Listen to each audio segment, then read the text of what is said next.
ভারতের স্বাধীনতা সংগ্রামের ইতিহাসে যেসব বিপ্লবীরা চিরস্মরণীয় হয়ে আছেন তাদের মধ্যে অন্যতম হলেন সুখদেব থাপা। শহীদ ভগৎ সিং ও শিবরাম রাজগুরুর সাথে একত্রে উচ্চারিত হয় সুখদেব থাপার নাম। 1907 সালের 15ই মে ব্রিটিশ ভারতের পাঞ্জাবের লুধিয়ানায় সুখদেব থাপারের জন্ম হয়। তার বাবার নাম রমনলাল থাপা এবং মায়ের নাম রাজলি দেবী থাপা। সুখদেবের শৈশব অবস্থাতে তার বাবার মৃত্যু হলে সুখদেব মানুষ হন কাকা অচিন্তরামের কাছে। অচিন্তরাম ছিলেন আর্য সমাজের সদস্য এবং সক্রিয় কংগ্রেস কর্মী। কর্মজীবন থেকেই সুখদেব ছিলেন বিপ্লবী মনোবাসন্ন। কম বয়সী হওয়া সত্ত্বেও ব্রিটিশদের প্রতি তার অমনীয় দৃষ্টিভঙ্গির জন্য স্কুল পড়াকালীন ব্রিটিশ সাহেবের কোনোদিন অভিনন্দন জানাতেন না তিনি। সুখদেব পড়াশোনা করেন ল কলেজ লাহোর থেকে। শোনা যায় ন্যাশনাল কলেজে পড়াকালীন তিনি কলেজের মুখ্য ছাত্রদের সাথে ভারতের ইতিহাস এবং পৃথিবীর সমস্ত দেশের বৈপ্লবিক ইতিহাস নিয়ে চর্চা করতেন তিনি। এর সাথে সহপাঠীদের উদ্বুদ্ধ করতেন স্বাধীনতা সংগ্রামে অংশগ্রহণ করার জন্য। 1926 সালে ভগৎ সিংয়ের পরিচালনায় গঠিত নওজওয়ান ভারত সেবা দলে সুখদেব যোগদান করেন। এখান থেকে হয়ে ওঠেন তারা একে অপরের ছায়াসঙ্গী। তাদের দলের অন্যান্য উল্লেখযোগ্য নাম ছিল রামচরণ, যশপাল, ভগবতীচরণ বৌরা প্রভৃতি।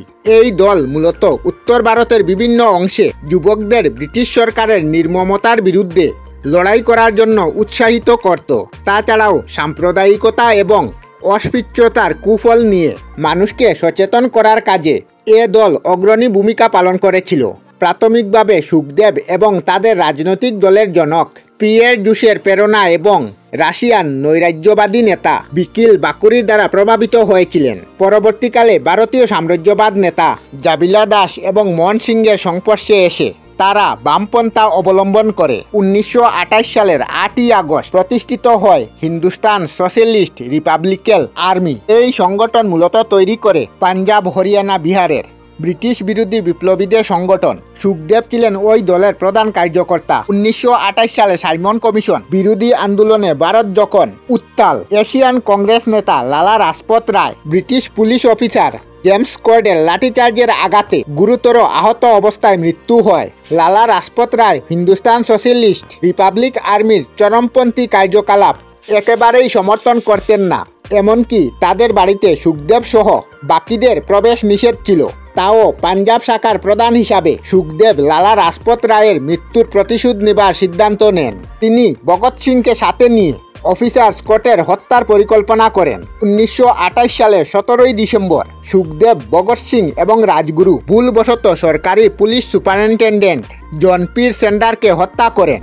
তারপর তারা ঘোষণা করলেন যে লালার মৃত্যুর প্রতিশোধ নিতে তিনি এই চারই যে সক্ষম। এই ঘটনার পর তারা রেলপথে লখনৌ পালিয়ে যান। রাজগুরু লখনৌ থেকে বেনারস পালিয়ে যান। এই ঘটনার কিছুদিন পর তারা আবার পাঞ্জাব ফিরে আসেন। 1929 সালের 8ই এপ্রিল পাবলিক সার্ভিস বিল এবং ট্রেড ডিসপিউট বিলের প্রতিবাদে সুখদেব, ভগৎ সিং এবং রাজগুরুর ন্যাশনাল লেজিসলেটিভ অ্যাসেম্বলিতে পরস্পর দুইবার বোমা নিক্ষেপ করেন। যদিও তার ফলে কেউ হত হয়নি। এই ঘটনার কয়েকদিনের মধ্যে সুখদেব, রাজগুরু, ভগৎ সিং তিনজনই গ্রেফতার হন। রাজগুরু যখন বোমা কারখানায় কাজ করছিলেন তখন তিনি পুলিশের হাতে ধরা পড়েন। ইতিহাসের পাতায় সুখদেব তার সহকর্মী ভগৎ সিংয়ের মতো এত আলোচিত চরিত্র নন। তার কারণ হিসাবে বলা যায় সেন্ডার হত্যার ঘটনাস্থলে ভগৎ সিং রাজগুরুর অপ্রুতভয় কার্যকলাপ বেশি জনপ্রিয়তা লাভ করে। অথচ সেন্ডার্স ঘটনার পুরো পরিকল্পনা করেছিলেন সুখদেবই। তার গ্রেফতারির পর খুশি হয়ে বলেছিলেন এই গ্রেফতারি জ্বর তুলবে, মানুষ জানতে পারবে তারা কিভাবে স্বাধীনতার জন্য সংগ্রাম করেছেন। ভগৎ সিং HRS পাঞ্জাবে থাকা রাজনৈতিক প্রধান ছিলেন। সুখদেব ছিলেন রাজনৈতিক ব্যক্তি। শুধু রাজনৈতিকভাবে না, দলের প্রত্যেক সদস্যের খুঁটিনাটি খেয়াল রাখতেন সুখদেব। লাহোর কাণ্ডের মূল অভিযুক্ত ছিলেন সুখদেব। পুলিশ কর্তা হ্যাভেলটন হারবিন উকালতে যে রিপোর্ট পেশ করেন এতে সুখদেব ছিলেন প্রধান অভিযুক্ত। তাকে চিহ্নিত করেছিলেন। 20 জন অভিযুক্তের তালিকায় ভগৎ সিংয়ের ছিল 12তম নাম, রাজগুরু ছিল 20তম অভিযুক্ত। এই রিপোর্ট থেকে কার্যত পরিষ্কার হয় লাহোর কাণ্ডে সুখদেব প্রত্যক্ষভাবে জড়িত না থাকলেও HRS-এতে তার ভূমিকা ছিল। তিনি দলটির পরিচালনা করতেন এবং সব গুরুত্বপূর্ণ সিদ্ধান্ত তার নির্দেশে পালন হতো। লাহোর কাণ্ডের আগে HRS এর মিটিংয়ে সুখদেবের অনুপস্থিতিতে সিদ্ধান্ত নেওয়া হয় ভগৎ সিংয়ের উপরে যেহেতু লাহোর পুলিশের নজর ছিল কোনো মতেই তাকে অ্যাসেম্বলিতে বোমা সমেত পাঠানো যাবে না। ভগৎ সিংকে পাঠানো মানে মৃত্যুর মুখে ঠেলিয়ে দেওয়া। কিন্তু সুখদেব ফিরে এসে এই সিদ্ধান্তের বিরোধিতা করেন। তিনি জানতেন এই কাজের জন্য শ্রেষ্ঠ কমরেড ভগৎ সিংকেই প্রয়োজন। তিনি ভগৎ সিংকে এক প্রকার বিতু পুরুষ বলে অপমান করে বাধ্য করেন অ্যাসেম্বলিতে বোমা নিক্ষেপ করার জন্য। কমিটিও নিজের রায় বদলাতে বাধ্য হয়। প্রিয় বন্ধুর আসন্ন পরিণতির কথা বুঝে সুখদেব প্রচণ্ড আত্মধ্বংসালে বুঝলেও তার কাছে দেশের স্বার্থের ঊর্ধ্বে কোনো কিছুই ছিল না। HRS এর কার্যকলাপ গান্ধীজি সমর্থন করেননি। তিনি সন্ত্রাস প্রতিবাম রাজনীতিকে অবিবেচক সন্ত্রাস হিসাবে ব্যাখ্যা করেছেন। গান্ধীজির আরুণ চুক্তির পর গোটা দেশে গান্ধী শান্তির জন্য আহ্বান করেছিলেন, সন্ত্রাস আন্দোলন বন্ধ করার জন্য আবেদন করেছিলেন। সুখদেব তার দলীয় সাথীদের উদ্দেশ্যে বার্তা দিয়েছিলেন স্বাধীনতার জন্য যুদ্ধ চালিয়ে যেতে হবে। বলেছিলেন যুদ্ধ বিরোধী আসলে একটি স্থায়ী প্রক্রিয়া, যাতে পরবর্তী লড়াইয়ের জন্য আমরা নূতন উদ্যমে ঝাঁপাতে পারি। তিনি বিশ্বাস করতেন শুধুমাত্র সশস্ত্র বিপ্লব একমাত্র পন্থা নয়।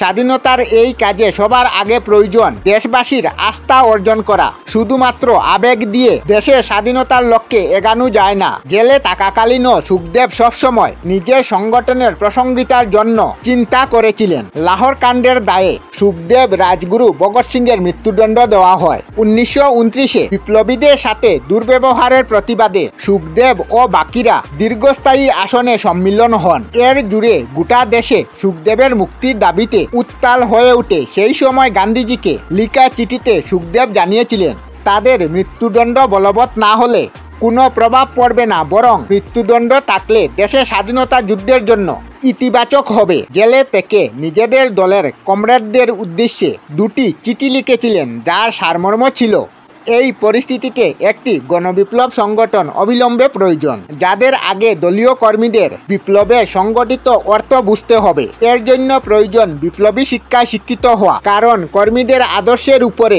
একটি বিপ্লবিক সার্থকতা নির্ভর করে। 1931 সালের 23শে মার্চ সন্ধ্যা 7:33 সুখদেব রাজগুরু ভগৎ সিংয়ের ফাঁসি হয়। লাহোর থেকে 50 মাইল দূরে শতদ্রু নদীর তীরে হুসেনআলা অত্যন্ত সত্তর পালে তাদের দেহকার্য সম্পন্ন করা হয়। তাদের স্মৃতিতে 23শে মার্চ দেশ জুড়ে পালিত হয় জাতীয় শহীদ দিবস। শহীদ সুখদেবের স্মৃতিতে 1987 সালে দিল্লি বিশ্ববিদ্যালয়ে স্থাপিত হয় Shaheed Sukhdev College of Business Studies. আমরা আমাদের চ্যানেলে সব ধরনের ভিডিও আপলোড করি, যেমন ব্লগ, নিউজ, কুকিং ভিডিও, ধার্মিক আলোচনা ইত্যাদি।